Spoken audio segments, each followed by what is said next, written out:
السلام علیکم۔ سیدہ سینٹر پر آپ سب کو خوش آمدید۔ یہ پوری اسٹار اور حیرت میں آپ کو ڈبا دینے والی، دل کو دہلا دینے والی کہانی آپ ضرور سنیے۔ ویڈیو کو لائک اور شیئر کیجیے گا، اور خواتین و حضرات اگر آپ نے سبسکرائب نہیں کیا ہے ہمارے چینل سیدہ سینٹر کو تو برائے مہربانی سبسکرائب ضرور کریں، ساتھ اس کے بیل آئیکن کو دبانا نہ بھولیے گا۔ آج پھر تمہیں وہی دورہ پڑ گیا؟ کس قدر وہمی اور شکی مزاج عورت ہو تم۔ دنیا میں وہم کا کوئی علاج آج تک دریافت نہیں ہوا، اور یہ مرض لا علاج ہے۔ عامر صوبیہ کی بات پر غصے میں آ گیا اور اسے بہت برے انداز میں ڈانٹا۔ بے بسی کی وجہ سے صوبیہ کی آنکھیں بھر آئیں۔ یہ ایک ایسا موضوع تھا جس پر عامر کچھ سننے کو تیار ہی نہیں تھا، اور وہ بے بس تھی، اپنی بات اسے سمجھانے سے لاچار تھی۔ ہر بار عامر اسے اسی انداز میں ڈانٹتا، ہر بار وہ الٹا اسی پر الزام لگا دیتا، کیونکہ صوبیہ کے پاس کوئی ثبوت نہیں ہوتا، اور ثبوت حاصل کرنا تو صوبیہ کے لیے بہت مشکل تھا۔ میں سچ کہہ رہی ہوں، اگر آپ میری بات توجہ سے سنیں تو شاید آپ کی سمجھ میں آ جائے کہ میں نے خود اسے دیکھا تھا۔ بے بسی سے کہا اس نے۔ بات ادھوری رہ گئی۔ جانے تمہارے اندر وہم کیوں پیدا ہو گیا ہے؟ روز بروز تم ذہنی مریضہ بنتی جا رہی ہو۔ زندگی حرام کر کے رکھ دی ہے میری تم نے۔ اس کے لہجے نے صوبیہ کو لرزا کر رکھ دیا۔ اس کا رہا سہا حوصلہ بھی جاتا رہا۔ حیرت ہوتی ہے مجھے تم پر، یوں تو تم بڑی ملانی بنتی ہو، ہر وقت دوپٹہ سر پر باندھے ہوئے لمبی لمبی نمازیں پڑھتی رہتی ہو، مگر تمہارا ایمان اس قدر کمزور ہو گیا ہے کہ تمہیں تعویذ گنڈوں پر اعتبار ہے۔ عمر پلیز ایسے نہ کہو، ایسی بات نہیں ہے۔ اس کے بے رحم الفاظ پر صوبیہ کا چہرہ سفید پڑ گیا اور وہ رونے والی ہو گئی۔ اپنا نقطہ نظر اس پر واضح کرنے میں وہ پہلے بھی ناکام رہی اور آج بھی ناکام ہو گئی۔ میرا خیال ہے تمہیں کسی سائیکیٹرسٹ کی ضرورت ہے، ماہر نفسیات کی۔ اگر یہی حال رہا نا تو اگلے چند سالوں تک تم میرے لیے عذاب جان بن جاؤ گی۔ اس کے چہرے پر پھیلے کرب کو، دکھ کو دیکھ کر عمر کے دل میں ندامت ہوئی۔ اس نے اپنا لہجہ کنٹرول کیا، لیکن اس کے سنگ دلانہ جملے نے اس کے دل کو چیر کر رکھ دیا، نازک دل کو تڑپا دیا۔ ایک اندیکھا سا دھواں اس کے چہرے پر دکھ کا غبار بن کر چھا گیا۔ مگر عمر نے خود دیکھا تھا اپنی آنکھوں سے کہ نادیہ نے خود چینی میں سفید پاؤڈر ملایا تھا، اور وہ چینی خاص ہمارے لیے استعمال ہوتی ہے۔ عمر نے ناگوار نظروں سے اس کے خستہ حال وجود کو دیکھا، جو ان چند دنوں میں کچھ زیادہ ہی بے حال ہو گیا تھا۔ اس نے اپنے سر کو زور سے نہ میں ہلایا۔ میں مان نہیں سکتا، میری بہن ایسا کیوں کرے گی، اور اسے تم سے ایسی کیا پریشانی جو وہ تم پر جادو ٹونا کرنے لگی؟ ایک تو مجھے سمجھ میں نہیں آ رہا کہ تم ہر وقت اس کی جاسوسی میں کیوں لگی رہتی ہو۔ تمہیں کوئی اور کام نہیں؟ تم شکی عورت ہو۔ تمہارا مرض روز بروز بڑھتا جا رہا ہے۔ صورت دیکھو ذرا اپنی، جلاپے اور بیکاری کے غصے سے کیسی ہوتی جا رہی ہے۔ آنکھوں کے گرد ہلکے پڑ گئے ہیں اور چہرے کی جلد جھلس گئی ہے۔ کہاں گیا تمہارا وہ روپ جس میں گلابیاں تھیں، رعنائیاں تھیں، خوبصورت چہرہ تمہارا؟ اس طرح دیکھو تم اپنا نقصان کر رہی ہو، اور میرا بھی۔ اس کی افسوسناک حالت دیکھ کر عمر کا دل یکدم موم ہوا تھا۔ اس نے اپنے غصے کو دبا کر نرمی سے اپنی شریک حیات کو سمجھایا۔ صوبیہ اور عمر کی پسند کی شادی تھی، لو میرج۔ دونوں ایک دوسرے کو بہت چاہتے تھے۔ عمر کے گھر والوں کو اس کی پسند کے آگے جھکنا پڑا۔ صوبیہ پڑھی لکھی خوبصورت لڑکی تھی اور عمر کا بہت خیال رکھتی تھی، اور وہ بھی اس کے بغیر ایک قدم بھی نہیں چلتا تھا۔ اس کی ہر ضرورت کا خیال رکھتا۔ اس کی یہ الفت اور اس کی یہ چاہت، اس کا صوبیہ کا ناز اٹھانا اس کی ساس اور نند کو کھٹکنے لگا۔ یہ تو بڑی تیز ہے، کیسے ہمارے بیٹے کو قابو کر لیا۔ ساس کو بہو کی خوبیاں بھی خامیاں لگتی تھیں کہ وہ شوہر کو اتنی توجہ دیتی ہے۔ اتنا احمق نکلا میرا بیٹا، وہ کہے رات کو دن تو یہ بھی دن کہے۔ ساس اپنی بہن فسیہ کے آگے دل کے چھالے پھوڑ رہی تھی۔ میرا بیٹا میرے ہاتھوں سے نکلا جا رہا ہے، میری بہن، میں کیا کروں؟ ارے اب بھی کچھ نہیں بگڑا بہن، اب بھی بہت کچھ ہو سکتا ہے، خیال رکھنا پڑے گا، ورنہ وہ جادوگرنی تیرا بیٹا لے اڑے گی اور تو ہاتھ ملتی رہ جائے گی۔ خالہ فسیہ بھی عمر کی ماں کے غم میں برابر کی شریک تھی، یعنی لگائی بھجائی میں سب سے آگے۔ میری نظر ایک عامل پر ہے، تیر کی طرح سیدھی ہو جائے گی تمہاری بہو، پھر تماشا دیکھنا۔ عمر اس کی بولتا ہے یا تمہاری، دیکھنا کیسے قدموں میں لے کر آتا ہے۔ خالہ فسیہ کو بھی صوبیہ سے بیر تھا، کیونکہ وہ عمر کو اپنی بیٹی کا رشتہ دینا چاہتی تھی اور ہمیشہ اپنے داماد کے روپ میں دیکھا۔ عمر کی ماں بھی راضی تھی، मगर न जाने ये मनहूस सोबिया उमर को कैसे पसंद आ गई। वो कपड़े तार पर फैलाकर पलटी तो तेज धूप की वजह से सर चकरा गया। पास पड़े पलंग पर बैठकर हाँफने लगी। अरे क्या हुआ सोबिया, खैर तो है? क्या चक्कर आ गया तुम्हें?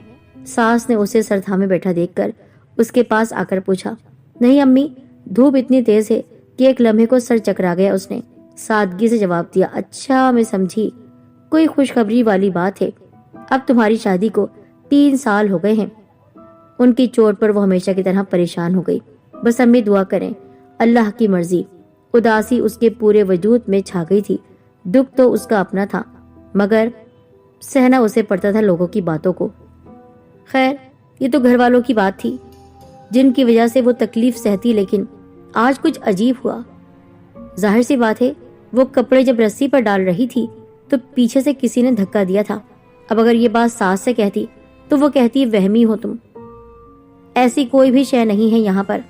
लेकिन उसे खुद महसूस हुआ था 2 बड़े बड़े हाथ अपनी पीठ पर, किसी ने उन हाथों से उसे धक्का दिया था कि वो झटके से गिरी थी। वो तो संभल गई, लेकिन अगर जमीन पर आ गिरती तो उसे चोट लग जाती। पर यह बात अगर सास से कहती तो वो तो मजाक ही उड़ाती। इसलिए उसने कुछ नहीं कहा और सच में इस बात को अपना वहम ही समझ लिया। नहीं नहीं, धूप की वजह से हुआ होगा। लेकिन ऐसा नहीं, अब हर रोज उसके साथ यही मामलात होने लगे। कभी वो किचन में काम कर रही होती तो कोई उसके कंधे पर हाथ रख देता और उसके कानों के पास आकर हल्की सी सरगोशी करता। मैं तुम्हारे साथ हूँ, कोई भी तुम्हारे साथ नहीं है। और वो चौंक कर इधर उधर देखती, फिर बोलती, ये कौन मेरे पास आया? कहीं उमर की तो शरारत नहीं? लेकिन उमर इस तरह अचानक कैसे आ गए? और अगर आ भी गए तो कहाँ चले गए? क्या वो हवा हो गए हैं? खैर, जो भी उसके साथ हो रहा था वो किसी को ये बात नहीं बता सकती थी। उसकी सास ने एक दिन उससे कहा, उमर से बात करो और डॉक्टर के पास जाओ, मालूम तो हो आखिर मसला क्या है। मेरी तो वो सुनता ही नहीं। इतने दिन से कह रही हूँ मगर कान नहीं धरता। तुम कहोगी तो मान जाएगा, तुम्हारी तो ज्यादा सुनता है। भला माँ की क्या अहमियत तुम्हारे आगे? जोरू का गुलाम जो है। उनका ये जुमला उसके जख्मी वजूद में सनसनाता हुआ उतर गया। सारी कड़वाहट ही इस बात की थी कि उमर उसकी मोहब्बत, इस कदर मोहब्बत में मुब्तला क्यों है, इतनी मोहब्बत क्यों करता है उससे और उसकी हर बात क्यों मानता है, क्योंकि बे औलादी के बावजूद उसका शौहर उसे इतने लाड से रखता है। यहाँ पर एक तरफ सास तो उसे बे औलादी के ताने देती कि तुम बांझ हो, और एक तरफ न जाने वो कौन था जो उसके कानों में आकर सरगोशी करता, और अगर वो उसकी तरफ कभी मुतवज्जे नहीं होती तो वो उसे धक्का दे देता। उसने सोच लिया था कि जरूर इस घर में कुछ न कुछ तो है, कुछ न कुछ ऐसा हो रहा है कि जिसकी खबर उमर को होनी चाहिए। लेकिन उस रात तो अजीब बात हुई और वही बात वो उमर को बता रही थी। रात के इस पहर वो नींद से अधमुआ हो रहा था, उसकी आंख भी नहीं खुल रही थी ठीक से, मगर वो हस्बे मामूल वही टॉपिक लेकर बैठ गई जिससे उसे शदीद खौफ थी। मैं उसकी जासूसी नहीं करती उमर, मैं किसी काम से किचन में गई तो नादिया न जाने क्या चीज किचन में लेकर गई और चीनी में कुछ मिला रही थी, वो चीनी जो सिर्फ हम इस्तेमाल करते हैं। तो अभी मैं नादिया को बुलाकर पूछ लेता हूँ, सारा मामला ही साफ हो जाएगा। सिर्फ यही नहीं हो रहा उमर, मेरे पीछे कोई है। लो, अभी मैं तुम्हें इस बात की वजह से कह रहा था कि तुम वहमी हो गई हो, जहनी मरीजा बन गई हो, मेरी बहन पर, मासूम बहन पर शक कर रही हो। लगता है मेरी कुंवारी बहन तुम्हें खटक रही है इस घर में। उसकी शादी इतनी जल्दी नहीं करूंगा, अच्छा रिश्ता देखूंगा। अरे भाई, मैं कब कह रही हूँ उसकी शादी कर दे? मैं तो बस आपको, बस बहुत हो गया। कभी कहती हो कोई मुझे तंग करता है, कोई धक्का देता है, कोई साया है जो मेरे पीछे है, मुझे तुम्हारा इलाज करवाना पड़ेगा। नहीं उमर, इस तरह तो तुम्हारी माँ बहन जल्द मुझे ठिकाने लगा देंगी। वो चुपचाप सुन रही थी और सोच रही थी। उसकी खूबसूरत आंखों में खौफ के साए लहराने लगे। वो शदीद किस्म के अदम तहफ़्फ़ुज़ का शिकार हो गई। जाहिर सी बात है, शौहर का साथ बहुत बड़ी ताकत है, औरत को तहफ़्फ़ुज़ देता है। लेकिन यहाँ तो शौहर उसकी बात मान ही नहीं रहा था, लेकिन उससे मोहब्बत भी तो करता था। अपनी जान से अजीज बीवी को इस हालत में देखकर उमर का दिल कट कर रह गया। उसके दिल में उसके लिए एक साथ मोहब्बत और हमदर्दी के जज्बात उमड़ आए। वो जानता था कि वो उससे कितनी मोहब्बत करती है, लेकिन وہ کیا کرتا کہ کچھ دنوں سے عجیب باتیں کی جا رہی تھی، جن کا نہ سر تھا نہ پیر۔ کبھی بہن پر الزام لگاتی، کبھی کہتی کہ وہ جادو ٹونا کرتی ہے، تعویذ کرتی ہے، اور کبھی کہتی کوئی سایہ ہے جو میرے پیچھے ہے۔ عمر جنات پر یقین نہیں رکھتا تھا، یہ تو مانتا تھا کہ قرآن پاک میں ان کا ذکر ہے، لیکن پھر بھی وہ یہ مان کر بھی یقین نہیں کر سکتا تھا کہ کوئی جن اس کی بیوی کے پیچھے ہے۔ وہ بار بار کہتی رہی، کوئی مرد ہے جو میرے پیچھے ہے، وہ سایہ ہے۔ میں پیچھے پلٹ کر دیکھتی ہوں، وہ غائب ہو جاتا ہے، لیکن ایک بار اس کے کالے ہاتھ دیکھے تھے، وہ میرے پیچھے لگا ہوا ہے۔ مجھے نہیں پتا وہ کیوں ہے میرے پیچھے، لیکن جب سے تمہارے گھر میں آئی ہوں تب سے ہو رہا ہے۔ یہ تو واقعی ذہنی مریضہ بن گئی ہے، اسے اس وقت توجہ اور ہمدردی کی ضرورت ہے۔ عمر نے سوچا، ایک پل میں سوچا، اور اگلے ہی لمحے اسے اپنے حصار میں بھر لیا۔ آنسو اس کے پلکوں سے ٹوٹ کر گرنے لگے۔ شوہر کی ذرا سی لگاوٹ نے اس کے گھائل دل کو اور بھی زخمی کر دیا۔ نہ جانے کیا کچھ سوچتی رہتی ہو۔ پلیز خود کو نکالو اس فہم سے، میں تم سے بہت محبت کرتا ہوں، کیا تمہارے لیے کافی نہیں ہے؟ لیکن وہ اس کی بات سمجھنے کے لیے تیار ہی نہیں تھی۔ اس نے خود اپنی آنکھوں سے وہ کالا ہاتھ دیکھا تھا۔ اچھا مان لو کہ وہ سایہ اس گھر میں موجود ہے جس کو تم جن کہتی ہو، یعنی جن ذات۔ اگر وہ یہاں ہوتا تو مجھے بھی تنگ کرتا، مجھے بھی نظر آتا، میری بہن، میری ماں کو بھی، لیکن ان میں سے کسی نے بھی یہ شکایت نہیں کی، اور یہ شکایت صرف تمہیں ہے۔ تو وہ میرے پیچھے ہے کیوں ہے میں نہیں جانتی، لیکن آپ اس بات کی کھوج تو لگائیے۔ اچھا بس خاموش ہو جاؤ، وہ اسے سمجھاتے ہوئے خود بھی پریشان ہو گیا۔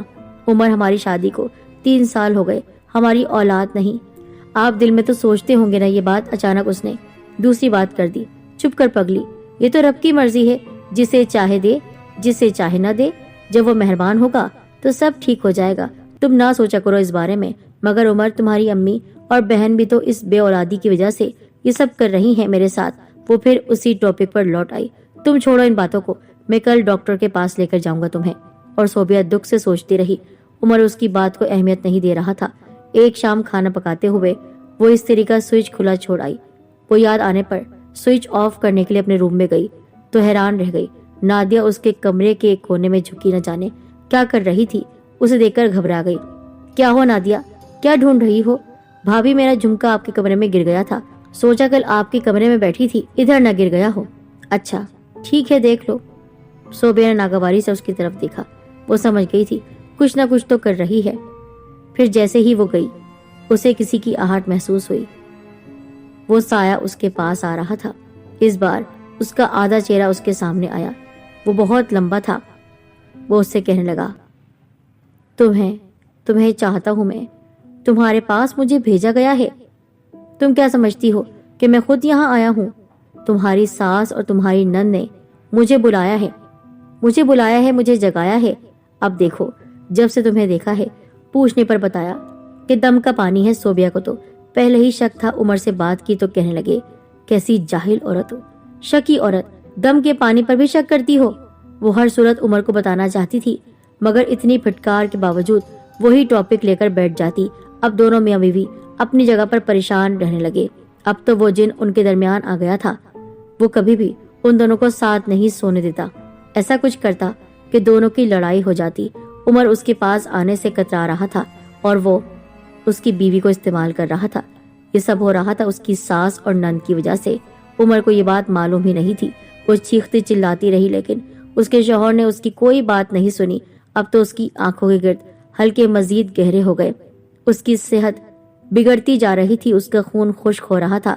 ظاہر سی بات ہے، ایک جن اور انسان کا ملاپ ممکن نہیں ہے، اور وہ بہت ہی زیادہ خطرناک، طاقتور اور شیطانی جن تھا۔ لیکن وہ کیا کہتی کہ کوئی بھی اس کی سننے والا نہیں تھا۔ بہت دنوں کے بعد عمر کا موڈ قدرے خوشگوار ہوا تو اس نے گجرے خریدے، سوٹ اور چوڑیاں خریدی۔ وہ اپنی جان سے پیاری بیوی کو خوش دیکھنا چاہتا تھا۔ جب سب گفٹس لے کر وہ گھر میں داخل ہوا تو اسے ایک عجیب بات محسوس ہوئی۔ سارے گھر پر اداسی چھائی ہوئی تھی۔ صوبیہ اندر کمرے میں تھی۔ وہ ماں کے بجائے آج پہلے صوبیہ کے پاس جانے لگا۔ وہ محبت بھرے جذبات لیے کمرے میں داخل ہوا تو وہاں عجیب سے چہرے کے ساتھ صوبیہ بیٹھی تھی۔ اس کی پراسراریت کو دیکھ کر وہ تھوڑی دیر کو ڈرا کہ یہ میری بیوی نہیں ہے۔ پھر بھی اس نے قریب آ کر پوچھا، کیا ہوا؟ इस तरह चेहरा क्यों बनाया हुआ है? उसी वक्त वो जोर जोर से चिल्लाना शुरू हो गई, गजबनाक लहजे में चीखी, ये पूछे क्या नहीं हुआ? मैं ना कहती थी आपकी माँ बहन मुझ पर तावीज कराती है, और आज मैं आपको सबूत दिखाती हूँ। उसने पागल वाले अंदाज में बेड पर पड़े तकिए को उधेड़ना शुरू कर दिया। उमर को आज उसके पागलपन का यकीन हो गया। ये देखें, ये तावीज आज नादिया ने सिया है मेरे तकिए में। अल्लाह बर्बाद करेगा उनको। मेरे पीछे उस जिन को लगा दिया है, रोज मेरी इज्जत को लूटता है। वो जाहिल औरतों की तरह बैन कर रही थी, जबान बंद कर, मेरी माँ बहन के खिलाफ एक लफ्ज भी नहीं बोलना वरना तलाक दे दूंगा। शोर सुनकर उमर की माँ भी वहां आ गई। पागल नहीं, चलाक कहो इसे, चलाक कहो बेटा।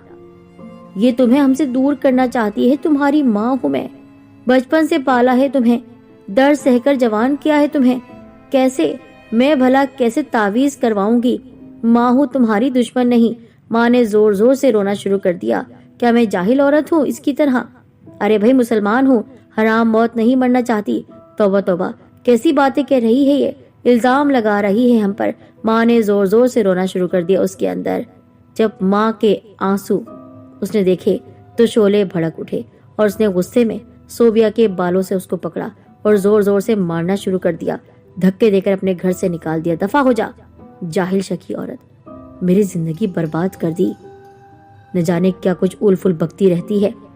वहमी, जाहिल, शकी औरत, पागल औरत। सोबिया का बसा बसाया घर मिनटों में उजड़ गया। वो रोती बिलखती अपने माँ बाप के घर चली गई। आज उमर ने अपने वकील से बात करने का फैसला किया। वो जल्द सोबिया को तलाक देना चाहता था, मजीद उस वहमी औरत के साथ नहीं रहना चाहता था।